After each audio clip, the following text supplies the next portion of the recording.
Hello and welcome to We Could Do It Better. I'm Jonah Maple. My friend and co-host Grant Coven is coming around. Sorry if I was a little bit louder than normal there at the beginning. Is it good now? We're good now. We're good. Okay. So sorry if I hurt anyone's eardrums at It's home. just I saw do you see that massive spike on the Yeah. monitor? Is it all good right now? We're good now. We're good now. Okay. I was like, wow, that is loud. But Yeah. we're good. We are back. We It are is- born again. Yeah, we are born again We are after born spring again. break. I'm so excited. Not a lot of news this week. Like the past, like a lot of the past episodes, we've just had like pages, and maybe I just haven't been as active on the internet. But we do have a lot of things that we can discuss. A lot that's going on. It is Wednesday, March 13th. It's 12:30. Really, it's been really good weather here in Muncie, Indiana. I've been loving it. It's been colder in the mornings, but by the time I'm done with my classes, Yeah. it's like almost 70. And I'm loving it. Like, Yeah. I'm opening up my windows again, which is amazing. Like, I can let in some fresh air. Like, Yeah, this just is like walking to awesome. and from class is great. I mean, last week was our spring break, and I just Yeah. stayed in Indianapolis because I didn't go anywhere. Yeah. And it was okay weather then. It's kind of like 40s and sunny all the time. Okay, But like that's now, not bad. but yeah, that's not bad compared to like this winter that we've had. But like this week so far it's been in the 60s. It's been in the 50s or 60s Yeah. and sunny. It's just like, man. Do you think we're in false spring, or do you think this is here to stay? Oh, man, it would be I so want to- great I want if to say if that this it's was here like to stay. actual spring and we don't have like another week where it just Right. like snows and gets to like 15 degrees again. Yeah. But man, I don't know about Indiana. Yeah. We have some messed up weather. But anyways, we're going to jump right into our first segment, Multiverse of Movies, with the first being Vin Diesel has teased a Groot project about Planet X, and it will probably be one of the saddest movies that Disney will make. If they make it. If they make it. It sound like, but like, I know for a fact that like actors have been very loose-lipped about everything lately, and especially like 'cause this was on one of his more recent Instagram posts. Like he like just casually kind of brought it up, and like the internet exploded because it's just like a solo Groot project. Heck yeah, I would. If it's a Planet X origin story, I mean, so this is going to be probably Groot, like the same Groot we kind of got to see in the first Guardians of the Galaxy movie, which is personally my favorite Groot. Yeah. we got to see. Like, no shade to Baby Groot or, I guess, Teen Groot, but the first Groot we saw in Guardians of the Galaxy will forever be my favorite. I like all of them, but there was a newness to it. I mean, that's probably, I don't know. Yeah. I liked all of them if you count them as different characters, and I guess I like the original. But the character I think is still good. Everything Yeah. he did. But the reason why this is going to be one of the most saddest movies of all time is Groot is the last of his kind. He comes from the species Flora Colossus, and they all come from Planet X. Wait, they're not called Groots? No. Were they called Groots in the first Guardians movie, or is So, like, they... so, Like, so, it's kind of like they're... You know how, like... like the basic... it's the most- their common name, not their species name. Exactly. Okay. Exactly. Just like how raccoon is Procyon Loader. Like Yeah, from or Guardians of the Galaxy Volume 2. yeah. Homo sapiens. Yeah, Homo Yeah. sapiens are. I mean, and there have been other humans. My first thought went to rocket when I thought Yeah, of that. I mean that makes sense. There might be other Groots, but Yeah. So like, yes, they might all Groot be dead. is essentially what human is to us, Yeah, I guess. yeah, kind of. Well, because they're sure. But there's been a lot of storylines just based off of kind of Groot's been exiled before, the planet's been wiped out due to disease. So it'll be really interesting to see what kind of storyline they choose to adapt. I think it would be interesting if we get some Rocket backstory. Like, there is nothing more I want, and I don't know if we'll ever get this. And maybe, who knows, maybe we could get a little bit of this in whatever Planet X movie that Disney gives us. But Or special presentation. yes, this would work really well as a special presentation. I want to see Rocket and Groot just together, like meeting up for the first time, doing their first job together, or breaking out of a prison. Like, seeing them meet up, because I read the Rocket, Raccoon, and Groot series probably back in like the 2015 run. Or no, I guess it was probably 2014. It was pre-Secret Wars. Yeah. 2013, 2014. Okay. A lot of pre-Secret War stuff. I feel like kind of gets like because they all just got ended prematurely. And like the Rocket Raccoon and Groot series was so good. It was more focused on Rocket, I think, but just like a heist movie would be so cool because I mean, Marvel really hasn't. I mean, you could argue Ant-Man movies have always been heist movies. The first one, and kind of the second. Kind of the second one, yeah. Kinda. And then I guess Quantumania is, yeah. It's not a heist movie. But like a good heist movie, like the buddy cop. I can't get enough of Rocket Raccoon and Space Heist. Yeah, I get Space Heist. Yeah. Yeah. I can see that. But yeah, so that's kind of, we'll keep an eye out to see if we get any more developments on a Planet X movie, but I am very excited for that. Also, last week, no, it was a couple days ago, actually. Sorry. A couple days ago, we did get a new Lilo and Stitch trailer. Yeah. They kind of did a whole bunch of teasers. They did like Super Bowl, like they did a Super Bowl spot where Stitch steals, right? But Stitch steals a cart and like drives down the field, and so they've been kind of hyping this up. And I was watching the trailer as you were coming in, and you were asked if this was going to be a shot-for-shot remake. And in my mind, I was already thinking, wow, this isn't going to be a shot-for-shot remake because they're doing a lot of the things, like a lot of like pranks or jokes or tomfoolery that Stitch does. It's stuff that we haven't seen in the movies before. Because I told you right before our show started that I was like an avid Lilo and Stitch fan growing up. Like, I busted out when I was at Conner Prairie, when I was working at Conner Prairie, I would bust out my Stitch impression to the kids. Oh yeah. Yeah. Did they get it? Oh, they absolutely got it. Oh, like the middle schoolers now know Stitch too? Well, I also worked with like a bunch of elementary schoolers, so like they know that too. Yeah. That's good. I kind of assumed that would have been something that just like died. Well, I would assume like in the cultural memory. I think that probably a lot more people know about Lilo and Stitch because that was really like the millennials Disney movie growing up. And now these millennials have children, and these are the children that I'm now taking care of. That makes sense. So they of course know who Lilo and Stitch is. So it's Lilo and Stitch is set to hit theaters Memorial Day weekend. So yeah, I remember I saw that because I was working a little bit at the movie theater during spring break, and it was like. It like a lot of these because the How to Train Your Dragon because I didn't realize that was happening so soon. Oh yeah, no. I was like, this is something that's real. I guess sure. And I was thinking about Thunderbolts earlier today. I'm like, wow, we are much closer to the Thunderbolts. Yeah, we're than a month and a half, 2 months. I think just under 2 months away. I think it's gonna be. I think they said early May. Yeah, time flies. Time is flying, and we're almost done with school. It flies. It's also we're not almost. We've got 7 weeks left. We're fine. 7 weeks, but like out of 18, right? Ish. Yeah. 18ish. Yeah. I thought 16. 16, 18. It's kind of whatever. But yeah, you went to go see some movies recently, right? Yeah, I saw. I got to see movies for free again. I saw the first one. I saw Mickey 17. I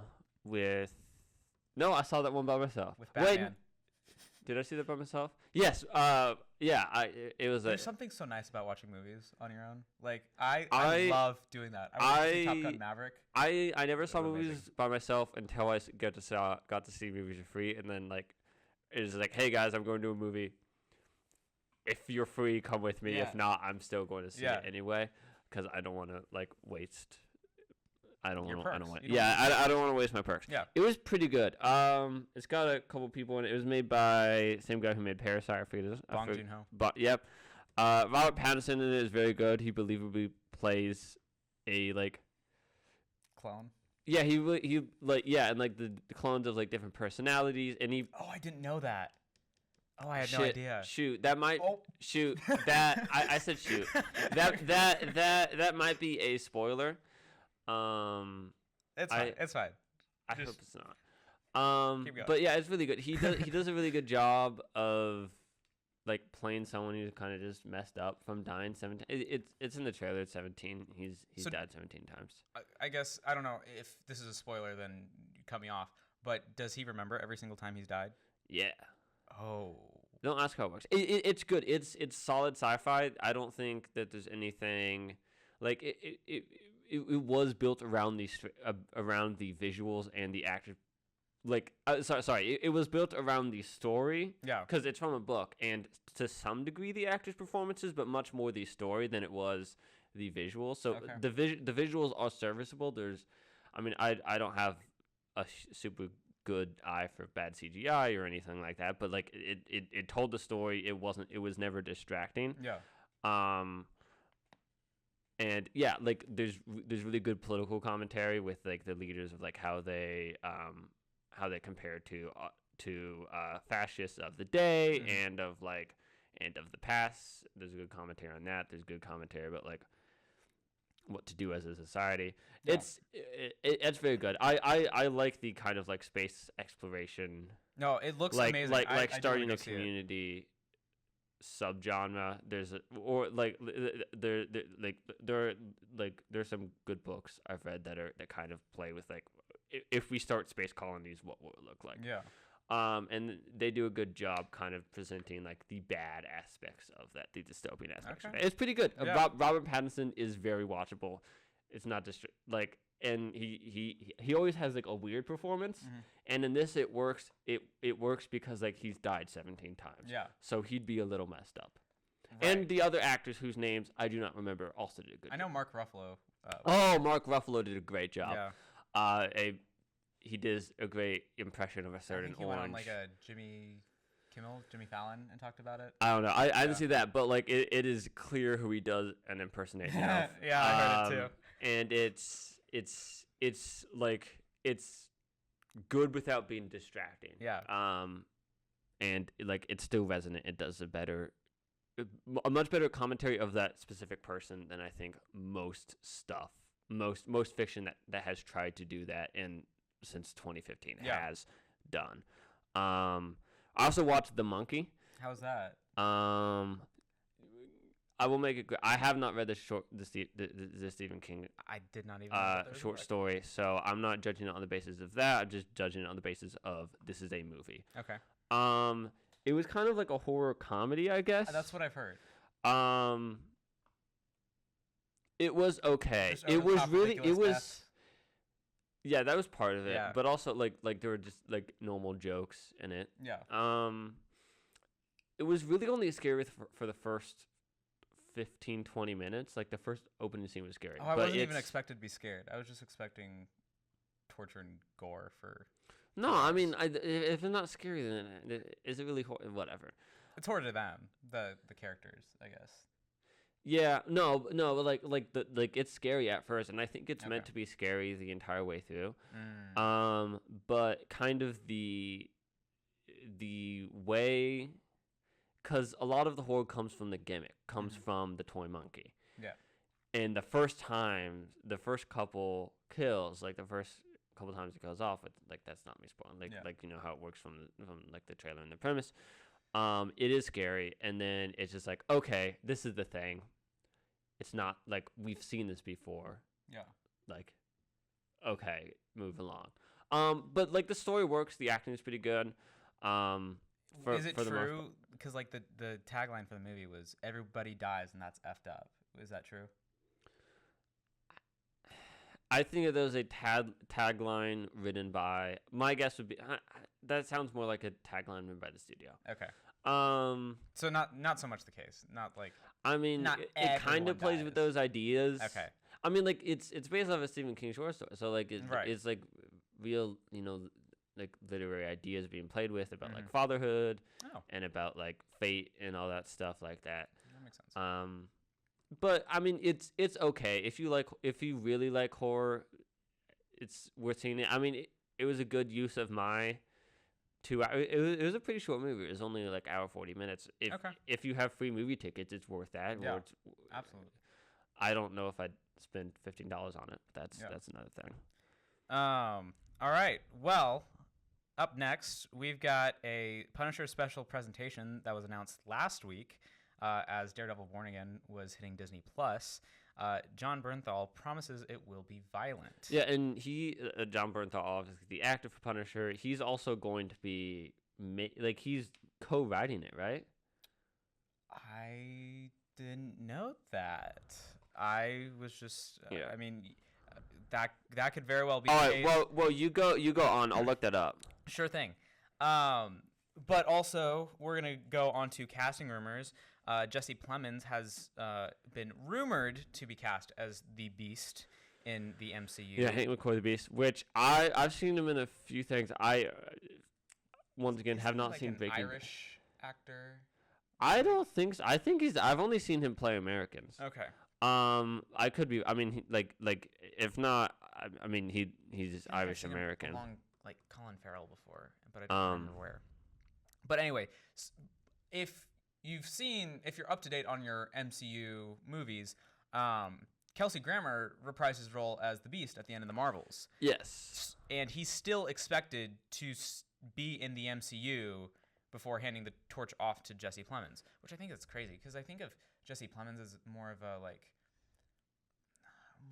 I don't want to. He's a good actor. He's a really good actor. Yeah, I'm he's just really surprised good that they in- got him because I feel like he like does like a lot of like indie. Yeah, stuff. I mean, kind of is A24 indie. It's like it like is image indie. Sure. Like is. I like, was just. I mean, I'm sure with the right amount of money, like you can get anyone to sign on to, play. Yeah, I mean, Maybe. But yes, so Jesse Plemons and so there might be two Beasts simultaneously in the MCU, or Kelsey Grammer's Beast might just, I don't know, die, disappear before Jesse Plemons gets introduced. Also, Sadie Sink, who you might know as Max from Stranger Things, has officially been cast along Tom Holland for Spider-Man 4.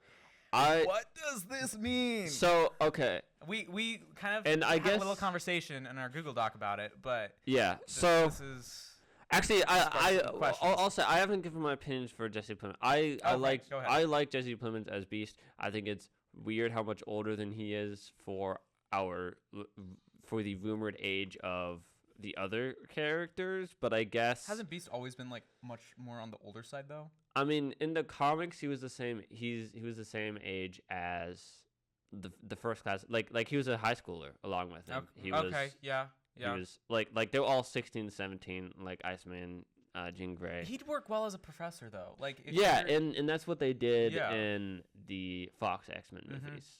and I do like Beast in that medium because he can still be. I mean, Of making him a contemporary of of Professor X kind of works. yeah. And also,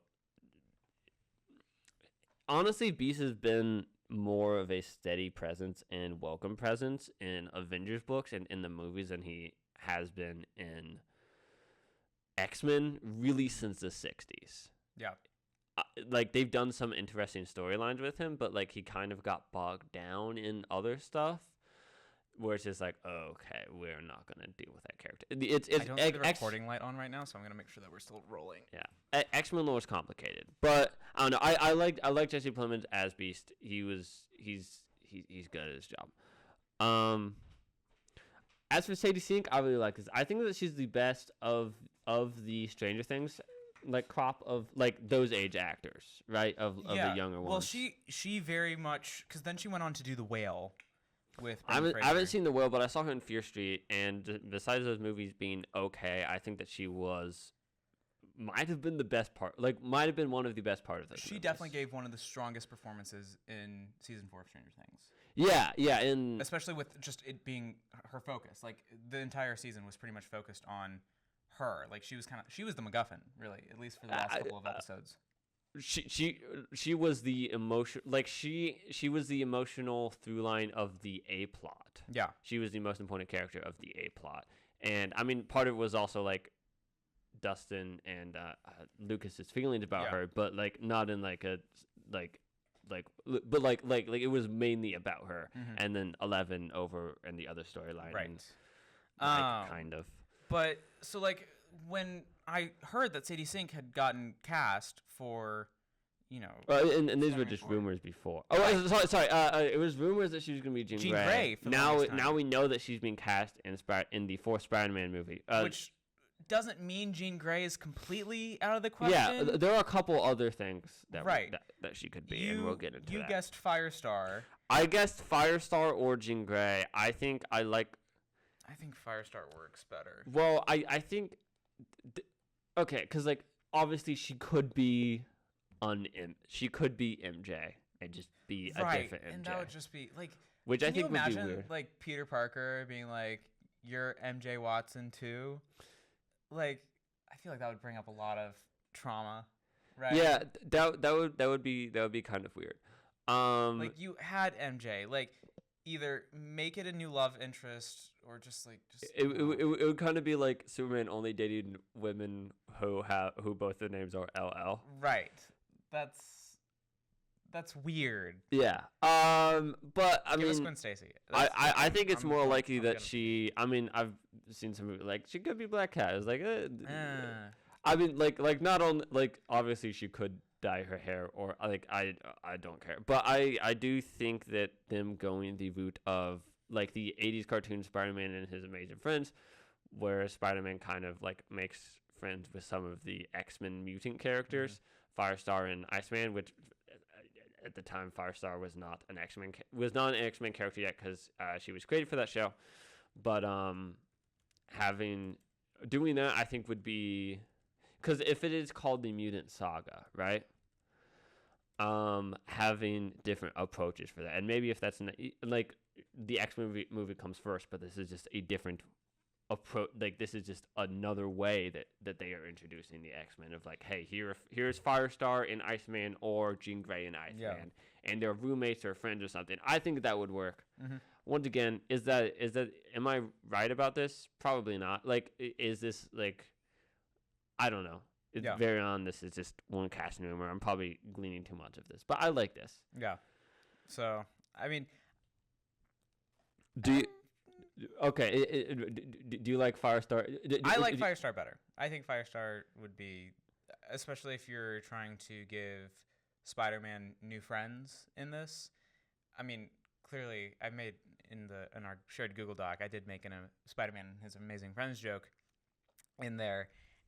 And if you were to have Firestar and you were to have Iceman show up at the end, whoever, like that would be a really great way to introduce some mutants. Yeah, and this would probably be taking place before or after the X-Men, or around the same time as the first. As the next I X-Men think that movie, this right? will probably be I think this is going to be just before the first X-Men movie. Okay. Because, I mean, at least we already have a director. Well, I guess Russo brothers got announced maybe a month or so ago. Yeah, but there's a director for Daniel Desmond Creighton has been announced for months at this point. So I think Spider-Man 4 is definitely.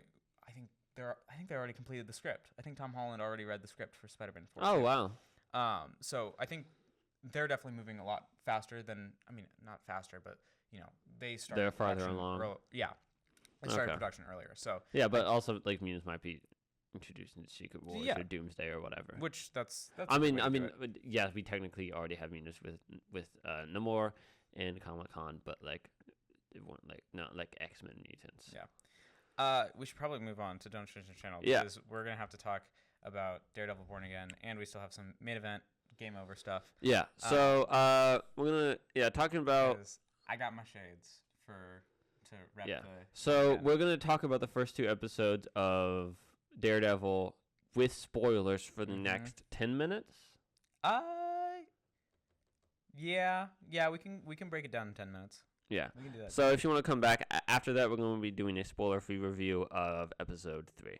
Yeah. But so first thing about Daredevil Born Again, rest in peace, Kamara de los Reyes. White Tiger. Yes. Hector Ayala. He played Hector Ayala, White Tiger, in the show, and he unfortunately passed in between like filming and the release. So that's very sad, and he does a good job. Yeah.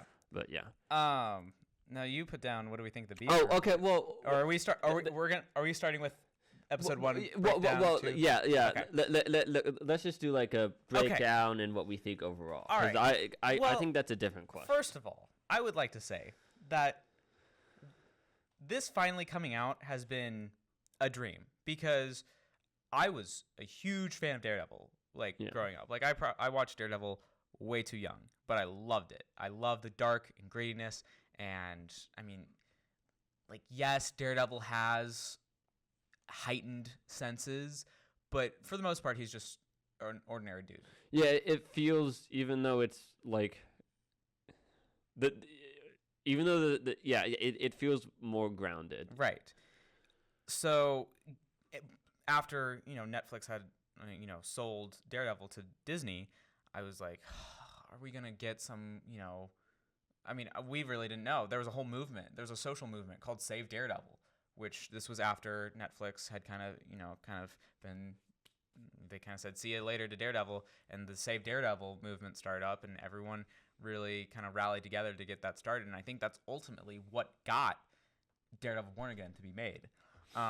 So, whether, I don't know how much we should, talk about this. It is a continuation from season 3, but it also, you do not need to know everything about. You don't think so? I watched the first 2 episodes on spring break with a buddy who has no idea about the MCU at all. And he was just sitting on the couch. We were watching it together. And I was able to sum up everything in maybe 2 minutes. Okay. Because really? Because you kind of start off with Foggy Nelson, yeah, Karen Page, and Matt Murdock. And they're all, walking to the bar together. And I'm like, okay, they've all known each other for a long time. They're, lawyers or attorneys, I guess. And, they're, having drinks. Yeah. He's blind. He's a vigilante. He's his best friend. She's the secretary. Investigator. Right. She was the secretary for the longest time. So I do think that you don't absolutely need to watch the Daredevil series to, before to like fully understand it. For us who have seen it, it's been nice. It's worth it. I think I was telling my family, my older brother and dad, because I assumed that more so than other more so because I saw Marvels with our friend Malia, and it's like, this is in 5 minutes is probably all the stuff you need to know. And I'm not good at explaining things in a short amount of time, so 5 minutes worked. But 5 minutes worked. Yeah. And I feel like I didn't feel like I could do that for but also I was just like, just watch the Daredevil show. The Daredevil show is good. It is good. I think it's one of my favorite pieces of television ever made. Daredevil, and there's a recency bias for me here because I watched it last month, but Daredevil season 3 is one of my favorite seasons of television. Like one of the best, most well done seasons of television I've ever seen. Up there with season 2 of West Wing or the Watchmen show. Don't come at me. And a lot of that stuff. But I was just there's probably not going to be very many implications for this. So just watch the Daredevil show. You don't. Yeah, just watch. It is a time commitment though. You do have to go through 3 seasons, but whatever. The show so far has not been a disappointment. No, especially the first 2 episodes. It's been shocking, and this is where we're gonna get into spoiler territory. Yeah. So reiterating that again, Foggy dies within the first 10 minutes. Is kind of just setting the scene of them going to a bar and talking and he's. Well, it's just so heartbreaking because you finally get to after years and years of not seeing this trio together. They're talking, they're laughing, they're having a good time. Foggy is flirting with a woman, and you're like, "Go, Foggy, go!"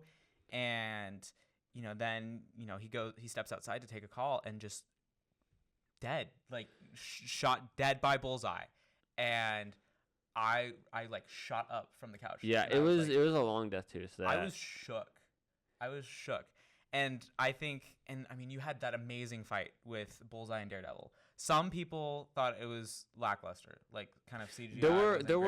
There were some aspects of it that was okay, this swinging kind of takes me out of it. But I got chills when the choreography when he grappled good. Up with the Billy Club and landed on the fire escape. Yeah, that. I think tears almost came to my eyes because I was like, I've been waiting for this for so freaking long, and the fact that we finally got it is amazing. And you had like the fight that Daredevil and Bullseye had going up the stairs onto the rooftop, and when ultimately Daredevil can hear that Foggy's heart stop beating. Like that was so brutal. Yeah, and Matt choosing at that moment to drop him off of the building. Oh, it wasn't just a drop. He full on yeeted him off of it. Yeah, it's like obviously like Matt, regretted it, but like is which we called this, by the way. We did. At least I did. In a previous, I will happily go back at some point and call it, but we had talked about when we were breaking down the trailer, the line was crossed, and of course, one of the biggest shots of one of the biggest shots in the trailer was the Daredevil helmet falling down, and of course it was already implied that Daredevil went into a retirement, and one of the biggest catchphrases, I guess, of Daredevil in the first 3 seasons is letting the devil out. And I truly believed that in Daredevil Born Again, whatever caused Matt Murdock to hang up the horns, essentially, was because he let the devil out and went too far and killed someone. I didn't think it was going to be Bullseye, but I did think Foggy Nelson was going to die because he didn't appear in any further promotional stuff. Really? Okay, because I thought they did a pretty good job of concealing it, at least from me and the level of attention I was paying to it, because I wasn't like paying that much attention to it because I was catching up with the show with the old show, right? And I saw like he was like still doing like a couple interviews, so I was like, okay, yeah, they did. Well, the biggest reason why I knew Foggy was gonna die, because I didn't even read a spoiler about this. I fully came to this conclusion on my own. There's a shot in the trailer where Matt and Karen are in court, but Foggy is not.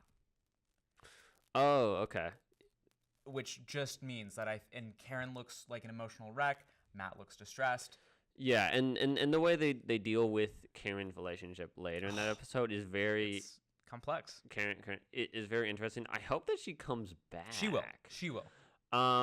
Yeah, the show so far has been good. I think like having like the time skip and like seeing like how Matt's life has changed and how like has he gave up being Daredevil, but also it's is been kind a year. Of like it's been a year since he's been Daredevil. Yeah, and a year plus whatever the amount of time that's happened in the show. He still hasn't, donned the horns yet. Well, in because like the length of a year plus the length of a murder trial, right. So a year and a month or whatever. Like because like murder trials don't happen instantaneously, right? And like he seems to be further in the relationship with a therapist, which seems good. Yeah. But I mean, so first episode was just amazing. It was kind of laid the groundwork for what to expect for the future, and then the second episode really leaned into Wilson Fisk and his corruption, and I loved seeing it. This is something I think Disney did better than Netflix, which is rare because I love Daredevil Born Again. I still will choose Netflix Daredevil right now over Born Again. I'm gonna wait it out for the next 5 episodes to see if that changes. But I loved the way that he was using corruption, like the way that they showed corruption within the government. It's so because like Wilson Fisk like genuinely thinks like I'm a good person now. I'm going to run.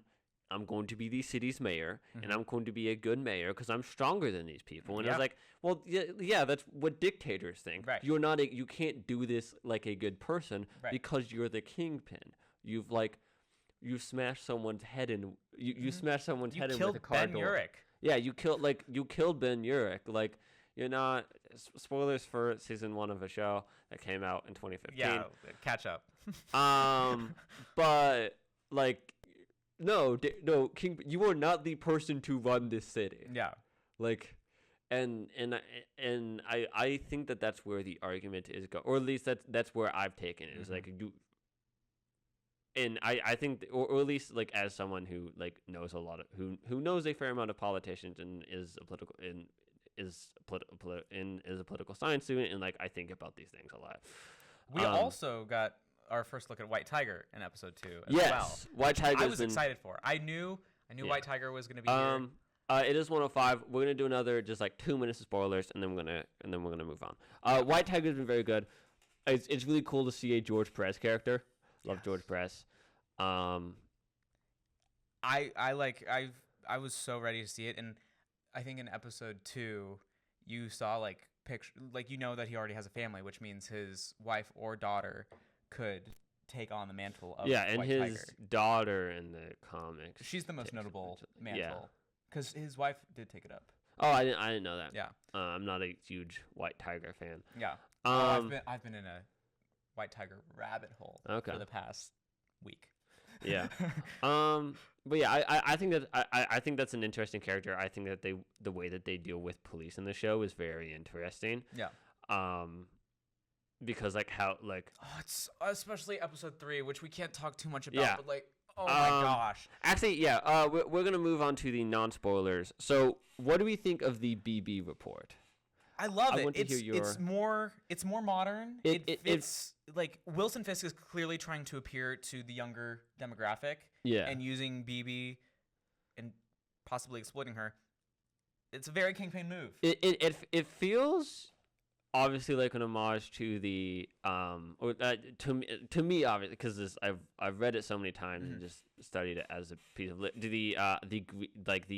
way that Frank Miller used the Greek the way Frank Miller used the news as a Greek opera in Dark Knight, like as a reinvention of the Greek opera in Dark Knight Returns, but like now it's like an internet thing, so like the Greek opera is like this is what like that version of the Greek opera would look like today. I think sometimes it takes me out of it, but I also have so much appreciation for DKR and I think what they're trying to do that I'm letting it slide for now. But I mean, getting back to episode 3, like what happened was like you felt really bad because in episode 2, like. And this is spoiler free now. Or can we do spoilers for episode 2? You mean for episode? Oh, because White Tiger was trying to defend a police informant on the subway station, and a police officer falls in front of a subway, and after just being on the random guy, so don't feel too bad for him. Police informant. Well, yeah, right. Like someone who was not protecting himself. Right. So, White Tiger was just trying to do the right thing. And ultimately, this was helping Wilson Fisk be like, oh, yeah, vigilantes, they're the worst. We have to get them off the streets. And, well, I can't give too much away about episode 3. Episode 3 stays good. It will break you down, build you up, and break you right back down again. Yeah, I think the way it does, obviously, I'm not a lawyer. My experience through law is, from my mother who is a lawyer. So all of it seems to be a pretty the Daredevil show, the Daredevil show for us passerby, people who have a passing familiarity with the law, seems to be cohesive in terms of how it portrays lawyers, and the trial seems to be okay. There's one thing where I'm just that's anyway, but is it the thing that I think the big upset in the courtroom that we're thinking of? Because I don't know exactly what you mean by that. Okay, all right. But we'll talk about it. It seemed the trial is very good. I love seeing. I wish we had more courtroom stuff in the original Daredevil series. We only had because Matt Murdock is so good at speaking in court. He gives some of his best monologues in court. Yeah, and it reminds me of whatever the arc was right before Bendis' Daredevil. I think it was the trial of Matt Murdock or whatever, where he had to and it was just it was really good. Yeah. And it is cool to see it. There's a reason why people like courtroom dramas, and it stayed very good. There's a lot is happening. Oh yeah. Yeah. It's weirdly not a departure from the show, even though it is all only dealing with this one plot line.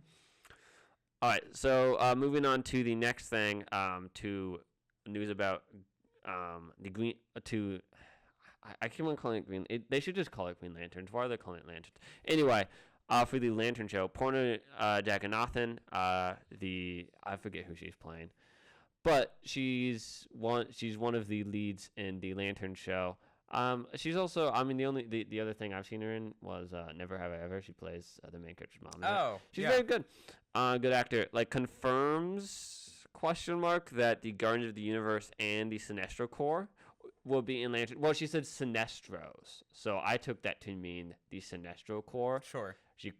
Maybe she just meant Sinestro. Who knows? But that seems very interesting. I was not expecting the Sinestro Corps to be in either. this show. Are they just lying to us and it's not like a super ground thing? I have no idea. Or I mean, I haven't been following kinda- Lantern stuff super closely. I think all of what I've found I've been putting here. And I mean, I've been this telling sounds you. exciting. Like, I Yeah. would be all for this. I'm not super familiar with the Sinestro Corps and the Guardians of the Universe. But I mean, I like Green Lantern. I like there's a lot of stuff that I like. But I don't know. I think this is interesting. This also shows to me, okay, if like Ganthet and them are going to be there too, then this, because I don't think you can do a Lantern story, a Green Lantern story only on Earth. I think that's that's dumb. That's dumb. So hopefully they spend time in space too, because I like space. Surely they will. They should. And this seems to be about that. All right, we're going to move on to Game Over. Yeah. Not a lot has been going on in the realm of Marvel Rivals. I haven't completely abandoned Fortnite altogether. I still occasionally hop on with my brother every now and then. Oh, I got to try out the Thing and Human Torch. Very How'd fun. That go? I really like playing this thing. Like that is my, like, when the party needs a tank, I'll play the tank. When I do. Are you up. usually like? What's your usual class that you? I mean, my main is still Cloak Cloak and Dagger, or like sometimes what I Jeff. thought. I love Jeff. So cute. Hold on, James Gunn just posted a photo on Instagram, and I want to make sure it's not breaking news. Yeah. Anyway, there's a new costume in Storm Thor. Okay. It's not important. Yeah. I think they're supposed to hit the shop today. Okay. So I've been trying to get better with Loki so badly. Yeah, and there's President Loki. Yeah. And well, I love the skin that they did for Loki season 2. I want to get that skin. I have the in-game currency to get the Loki season 2 skin for Loki, but I suck as Loki. I am not a good Loki player. I'm trying my hardest, and I know practice makes perfect, but it is exhausting sometimes because I'm getting not a lot of damage blocked, and not a lot of healing. So, anyways, we're gonna just mosey right on into our main event. We've got just under 20 minutes left. I'm behind on comics. I mean, I'll as always, shout out to All Yeah Comics. I'm heading there after this today. But I'm behind. I wasn't here last week, so I haven't picked up last week's, and I haven't picked up this week's either. So, But and there isn't in news. So the first thing we're going to do is, do you want to do A, B, C, or D? I kind of want to look at C and D. Okay, so we're going to C. talk about Captain America 4, Captain America Brave New World. Spoilers, but the movie's been out for, if you're not going to, I mean, no one's seen it. If you're not going to see it, whatever. But spoilers for it. So there's a lot of, like, of those, like, CBR and, like, screen rant of, like, this is how they're going to introduce mutants into the MCU with Captain America 4. And I was like, this seems fraught and like you're not going a lot, but sure. Mm-hmm. And there was really none of that in that. And I expected there to be some. Why do you think that didn't? Why do you think that it didn't lay the groundwork? Lay the groundwork. Well, I think ultimately, like, first of all, having the X-Men introduced in a Captain America movie in any capacity, like even if it's just adamantium, that's like, I get it. Foreign nations are going to fight over resources, especially if there's a giant celestial body sticking out of the ocean. But doing it in a Captain America movie wouldn't be my first choice. Yeah, Captain America has a weird relationship with the X-Men. Right. Both, but he still interacted with them before. Yeah, well, like both as a character and symbolically. Right. Like, I feel like there are some values that kind of Yes, I don't but know, the get the, lost. the America that Captain America is supposed to represent, like the ideals of the America that Captain America is supposed to represent, still don't even like jive with what the X-Men No. is about. Like, there's a reason why Chris Claremont never wrote Captain America. Yeah. But ultimately, I don't think it really worked out because, like, all right, cool. You've got adamantium. Adamantium at least has been, I mean, it's been used in plenty of mutants and mutant villains. Yeah, it's weird that there's so much of it now. Right. Like, there's like a Because at first, adamantium, like, especially like in the X-Men, Fox, adamantium seemed to be like such a precious, rare material. Like, yeah, that rare you and couldn't- hard to control. Yeah, manipulate in a way. So now the fact that you've got a handful, Yeah. handful And headful of adamantium, I feel like that kind of makes it less special. I don't know if the real like wow Wolverine is back is gonna be just because no one else knows how to manipulate the adamantium like Stryker. I don't know if we're gonna have like a Yeah, because I was expecting either for there to be a mention of Weapon X, right. I was or expecting it to be a a mid or post credit scene. or a Trask or a Strucker or something. Yeah. Probably a Trask because Strucker, I think works best as a Reverend. That's fair. Great job, like whoever played him in X-Men 2 did a great job in X2, but He's now always dogging on Marvel movies now. Did you know that? I mean, was it Brian Cox? I mean, Yeah, like, Brian Cox. like most, I get it. I understand why. Just like get a life, man. But I'm sorry, he struck a chord. But yeah, I was just kind of, and that was something that like I was reminded of, like, yeah, oh yeah, they didn't do any of it, like they didn't set any of that up. Mm-mm. Yeah. Which it's confusing. So like yes, you've got the adamantium. Like you can introduce like the adamantine. That's the adamantium god, I think. I don't think they're gonna do. I I don't don't think that shouldn't- they're going to get into mystical X-Men They stuff. shouldn't do Or if they- mythical X-Men stuff. I mean, but- like I like Captain Britain. Yeah. I like Betsy Braddock. I kind of like the Otherworld stuff, but like it's very. It's not the first place that you go. Yeah. For reason, it's kind of like it's very Alan Moore, and it's kind of hard to adapt into movies. Yeah. But yeah, so moving on, another thing we learned from Captain America 4, and obviously, no spoiler. So we learned that Bucky is running for Congress. Bucky Barnes is running for Congress, which I think is very fun. Right. It's Um, clear, even if he does get elected, he's gonna be dragged right. Well, well, I okay. don't know. So I okay, so don't here's the know. thing. One, we don't. There's a very interesting question of whether Bucky would be elected, because yes, he was an assassin for the USSR, but he also did kill Nazis. And he's helped save the world, Yeah. or like I guess the entire universe. Yeah, but I think it'd be more interesting to like play with those two things. Like I was doing the SSR. I was under my control, but I still did this. But Right. also like, hey, I fought Nazis, so like maybe vote for me for that. I maybe I'm more excited about this because I've worked on campaigns and I've read like memoirs from politicians and political operatives, and we don't know so Bucky's running for office. We don't know by the time Thunderbolts because maybe it's a special election. Maybe by the time Thunderbolts takes place, is he elected? Did he lose? Is he still in the middle of the campaign? I'm excited to see how that plays out. I kind of want to see him lose. I want to see him lose because I think that would give him perfect motivation to do the darker government work. Yeah. And I think it makes sense that a lot of people would be like, you worked for Hydra. Like you might have killed Nazis before, but you also worked alongside them for a long time too. Yeah.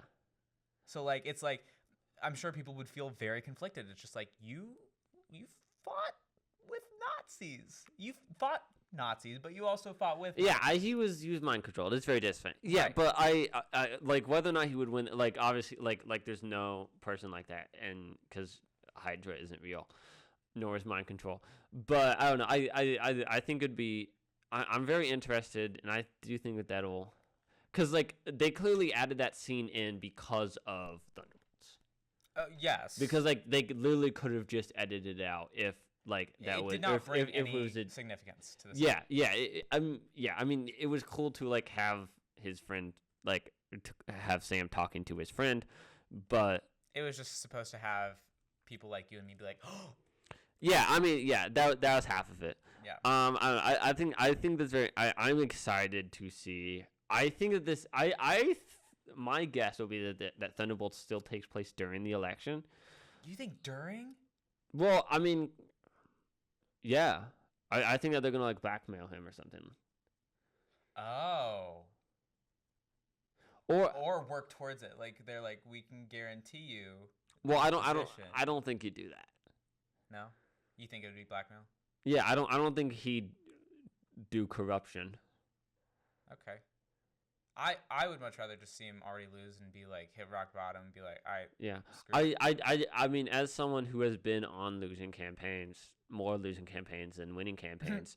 Jonah, are you bringing all your political allies down? Yeah. No, I mean, I've worked for Democrats in Indiana. I know. We lose more than we win. Yeah. It's like that post-election feeling is very like, ooh, what do you do now? Right. And I could see like Bucky like post-election just like getting really sad again, and maybe that's definitely like me projecting, and I don't know. I think that'd be very interesting. Oh yeah. All right, we have 8 minutes left. Okay, I wanted to bring something up earlier about Foggy, and I can't necessarily say that this was 100% my original idea. I wish it was. Is this a spoiler?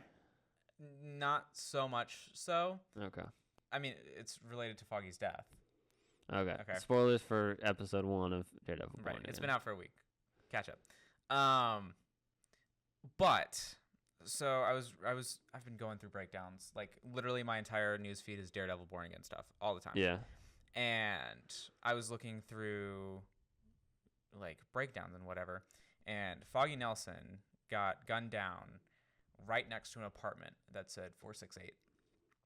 And in Daredevil 468, Foggy Nelson fakes his death.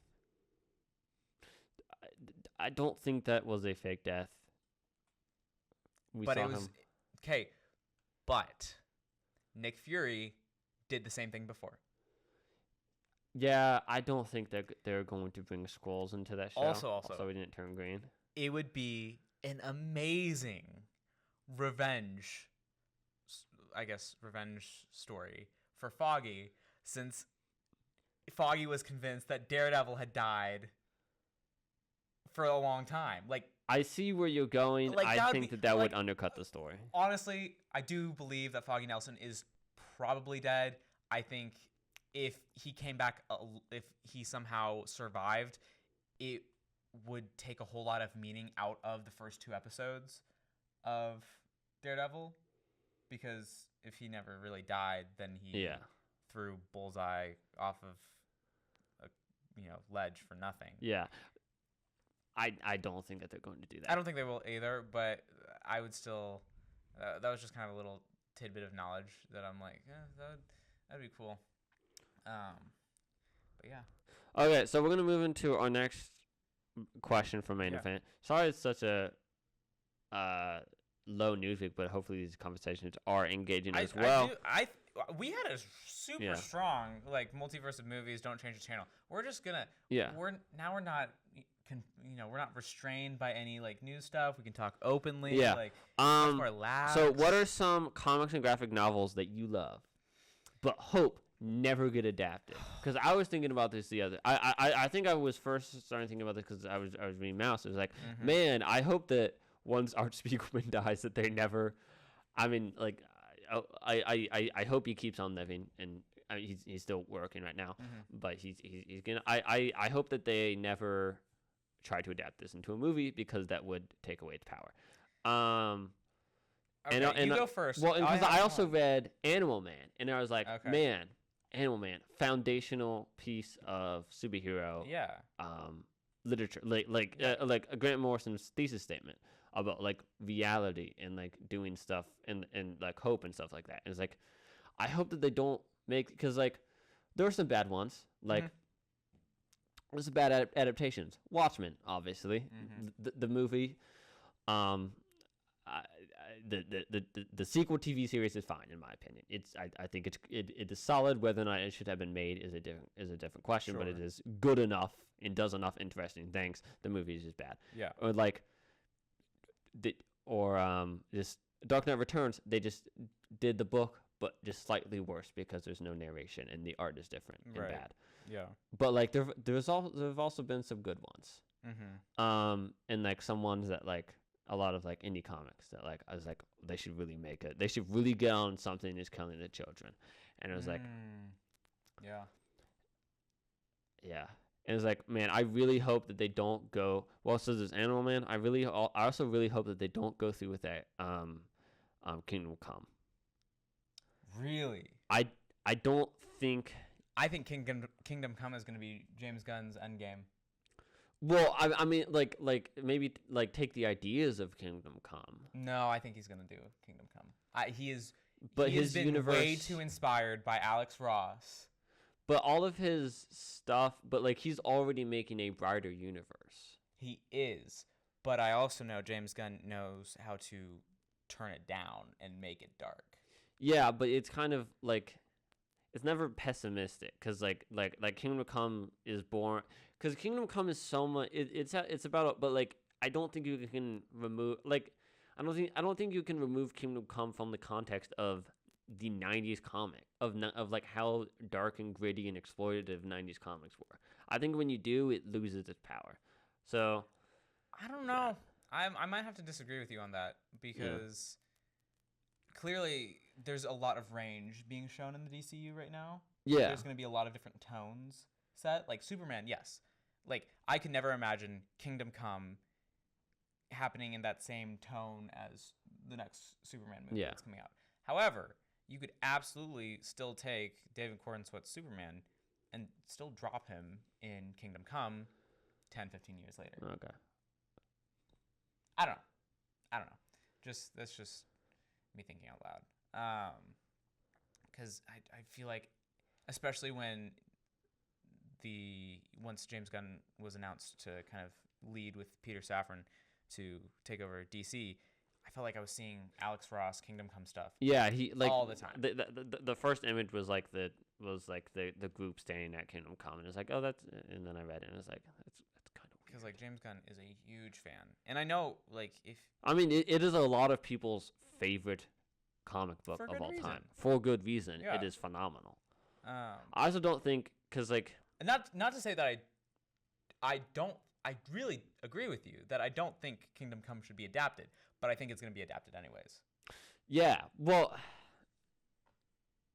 Okay. Yeah. Then I eventually I don't know. I hope. Yeah. I really hope not because it is like, and also because just like everyone who reads Kingdom Come is going to be like, oh, this is worse because look at also like you can't. Like, no matter how good you write, and I think Mark Waid and Alex Ross did a really good job writing Kingdom Come, it is impossible to make, in my mind, impossible to make a movie that looks better than the art in Kingdom Come, because it's Alex Ross painting the entire thing and doing, like, an actually, like, perfect job of doing it. Yeah. As much as I like animation, I'm just like, you can't do that with animation. Yeah. Or at least not right now. And like no CGI shot is ever going to look as good as an Alex Ross painting. No. So there's that. Also, don't adapt put Animal Man and stuff. Don't do that storyline. Yeah. Don't adapt Grant Morrison Animal Man. Because just don't adapt stuff that's about comics. Like if there's something that's a commentary, like don't make it too meta. Like don't try. I don't know, because I think one of the strengths of Doom Patrol was like this is Doom Patrol. We're not going to try to make it like we're not going to try to adapt the commentary about comics about that. Yeah, because it's mostly. But and everyone, thank you for listening to us. We will be right back here with next week. spoiler breakdown of episode 3, spoiler free of episode 4, and Yeah, we'll try to see what other nerd news heads our way. Yeah, and everything. Maybe we learn who Sadie Sink is playing. That would in be the new great. Spider-Man. That would be great. That'd be great. All right. Everyone, have a everyone. good week. Bye.